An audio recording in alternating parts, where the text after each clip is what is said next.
नमस्कार दोस्तों, आशीष शर्मा क्लासेज में आपका एक बार फिर से बारंबार स्वागत है। मैं आपका दोस्त आशीष शर्मा आपसे रिक्वेस्ट करता हूं कि वीडियो अगर अच्छा लगे तो लाइक कीजिए, कमेंट कीजिए और चैनल को सब्सक्राइब करना बिल्कुल भी ना भूलिएगा। इस बार इस वीडियो में कार्यपत्रक संख्या 91 से लेकर 95 तक के हम कार्यपत्रकों का अध्ययन करेंगे। तो ज़्यादा समय न लेते हुए हम आगे बढ़ते हैं। पहला प्रश्न दिया हुआ है, दी गई कविता की पंक्तियों को पढ़कर उन्हें कहानी के रूप में लिखिए। मैं घमंडों से भरा ऐठा हुआ एक दिन जब था मुंडेरे पर खड़ा, अचानक दूर से उड़ता हुआ एक तिनका आंख में मेरी पड़ा। मैं झिझक उठा हुआ बेचैन सा लाल होकर आंख भी दुखने लगी। मूंड देने लोग कपड़े की लगे, ऐंठ बेचारी दबे पांव भगी। जब किसी दब से निकल तिनका गया, तब समझने यो मुझे ताने दिए। ऐठता तू किस लिए इतना रहा, एक तिनका है बहुत तेरे लिए। अब इसमें देखते हैं, कहानी के रूप में लिखते हैं।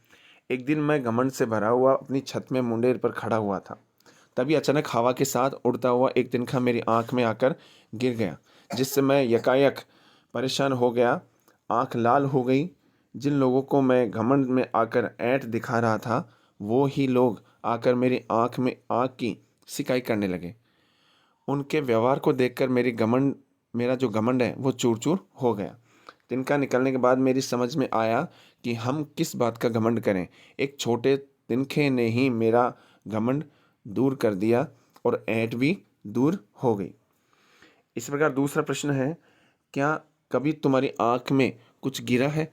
उसे निकालने के लिए तुमने क्या प्रयास किए हैं, लिखिए। इसमें दिखते हैं हम। हाँ, एक बार घर पर पुताई करते समय मेरी आंख में रंग गिर गया था, तो मैंने ठंडा पानी लेकर आंख में छींटे मारे तो रंग निकल गया, लेकिन आंख लाल हो गई, जो धीरे धीरे 2-3 दिन में ठीक हो गई। ये कार्यपत्रक संख्या जो है वो हमने 91 का अध्ययन किया। अब हम देखते हैं कार्यपत्रक संख्या 92। कार्यपत्रक संख्या 92 में एक विज्ञापन दे रखा है, जिसमें कोटा विश्वविद्यालय जो है उसका विज्ञापन दे रखा है। ये विज्ञापन दे रखा है। इसमें इसी के आधार पर इसमें हम प्रश्नों का उत्तर लिखते हैं। यह खबर किसके द्वारा प्रकाशित की गई है? तो आप देख सकते हैं, ये कोटा विश्वविद्यालय कोटा के द्वारा प्रकाशित की गई है। इसी प्रकार इस खबर में किसके बारे में सूचना दी गई है? तो इसके बारे में जो है हम लिखेंगे, पुस्तक मेले के आयोजन की सूचना दी गई है। इसी प्रकार तीसरा प्रश्न है, आप भी अपने स्कूल में आयोजित होने वाले शिक्षक दिवस उत्सव की सूचना तैयार कीजिए। तो इसमें हमने सूचना तैयार की है। देखिए, राजकीय उच्च माध्यमिक विद्यालय जयपुर, क्रमांक संख्या राजकीय उच्च माध्यमिक विद्यालय 2023/450। यह क्रमांक आप जो हैं वो कोई भी लिख सकते हैं, कोई दिक्कत नहीं है। दिनांक हमने 14/11/2023 लिखी है। हेडिंग डाली है शिक्षक दिवस उत्सव सूचना। इसमें लिखा है हमने, इस विद्यालय में दिनांक 17/11/2023 को विद्यालय परिवार द्वारा शिक्षक दिवस उत्सव का आयोजन किया जा रहा है, जिसमें अगर कोई भी प्रतिभागी भाग लेना चाहता है तो प्रभारी महोदय श्री अमित कुमार के पास अपना नाम अंकित करा देवें। आप सभी लोग सादर आमंत्रित हो। विद्यालय परिवार आपके स्वागत के लिए आतुर रहेगा। ये हमने विज्ञापन तैयार किया और इस प्रकार हमने ये कार्यपत्रक संख्या 92 का अध्ययन किया। अब देखते हैं हम कार्यपत्रक संख्या 93। अब देखते हैं हम कार्यपत्रक संख्या 93। इसमें एक कविता दे रखी है। नीचे दी गई कविता को पढ़कर प्रश्नों के उत्तर दीजिए। अब कविता देखिए, इस प्रकार है। शुद्ध हवा और पानी शुद्ध, खा पी बन गए गौतम बुद्ध। बोले सभी प्रेम से रहो, नहीं चाहिए हमको युद्ध। किंतु मिलावट का घी खा हम सब ने यही ही सीखा है।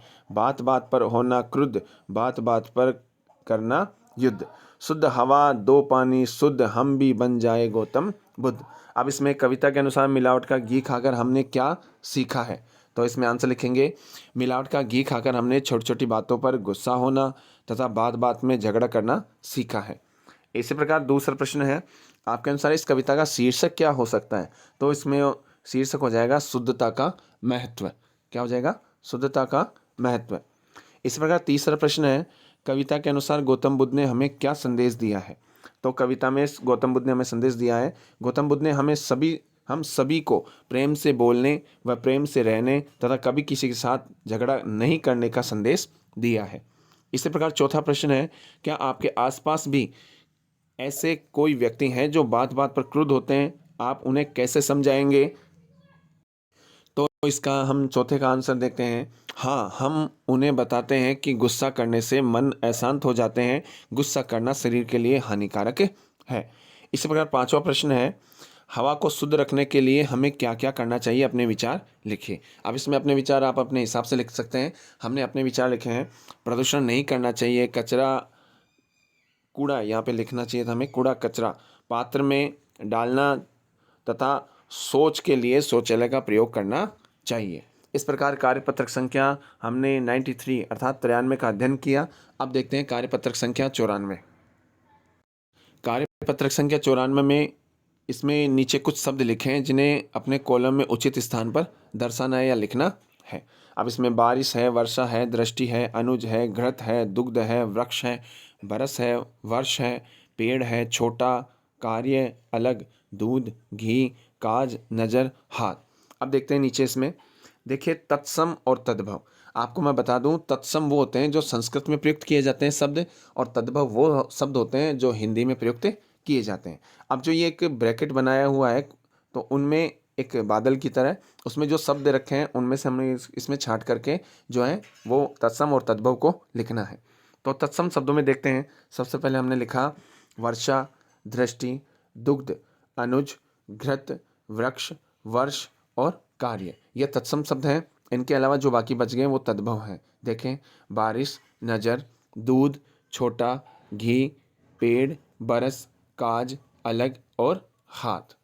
इस प्रकार यह तत्सम और तद्भव हो गया है। दूसरा प्रश्न देखते हैं हम। तत्सम रूप जो है, शब्द जो है वो तद्भव दे रखा है और उसका तत्सम रूप जो है वो हमने को लिखना है। जेठ है तो इसका हम लिखेंगे ज्येष्ठ, घोड़ा है तो इसका हम लिखेंगे घोटक, आखर है तो इसका हम लिखेंगे अक्षर, दांत है तो इसका हम लिखेंगे दंत, आँख है तो हम इसका लिखेंगे अक्षी, कर्म है तो इसका हम लिखेंगे कर्म, धर्म है तो इसका हम लिखेंगे धर्म, माटी है तो इसका हम लिखेंगे मिट्टी, मकान है तो इसका हम लिखेंगे गृह। इसी प्रकार तीसरा प्रश्न जो है वो है, नीचे दिए गए तद्भव और तत्सम शब्दों का वाक्य में प्रयोग कीजिए। अब जैसे दूध है तो इसका हमने वाक्य में प्रयोग किया, गाय का दूध पौष्टिक होता है। इस प्रकार दुग्ध है, मोहन की दुग्ध डेयरी है। इसी प्रकार तीसरा है काज, मैं घर के काम काज में व्यस्त रहता हूँ। इसी प्रकार चौथा है कार्य, तो तुम अपना कार्य पूरा कर लेना। इस प्रकार हमने देखा कार्यपत्रक संख्या 94। अब हम देखते हैं कार्यपत्रक संख्या 95। कार्यपत्रक संख्या 95 में हम देखते हैं, आइए कविता को पूरी करते हैं। कविता इस प्रकार है, डाल पर उल्टे लटके बच्चे, तोड़ रहे हैं आम वो कच्चे, लगा पेड़ पर था एक छत्ता, गिरा टूट कर उस पर पत्ता। अब इसमें देखते हैं आगे, इसको पूरी करते हैं। मक्खी सभी लगी थी उड़ने, बच्चे एक एक कर लगे गिरने, खा न पाए वो आम, पेड़ से गिरे नीचे धड़ाम। इसी प्रकार वहाँ से भाग रहे थे घर, दौड़ रहे थे झट झट झट। इसी प्रकार आया गड्ढा गिरे धड़ाम, नहीं खा पाए कच्चे आम। इस प्रकार आगे देखते हैं, घर पहुँच किया विश्राम, तब जाकर आया मन को आराम। इस प्रकार कार्यपत्रक संख्या जो है हमने 95 का अध्ययन किया। हम जो है वो आशा करते हैं कि आपको बहुत अच्छे से समझ में आया होगा। अगर वीडियो अच्छा लगे तो लाइक कीजिए, चैनल को सब्सक्राइब करना बिल्कुल ना भूलें और अपने दोस्तों को शेयर करें। हम फिर अगले कार्यपत्रक संख्या में 96 से 100 तक के कार्यपत्रक संख्या में हम फिर से मिलेंगे आपसे। तब तक के लिए हमें इजाज़त दीजिए। धन्यवाद। जय हिंद, जय भारत।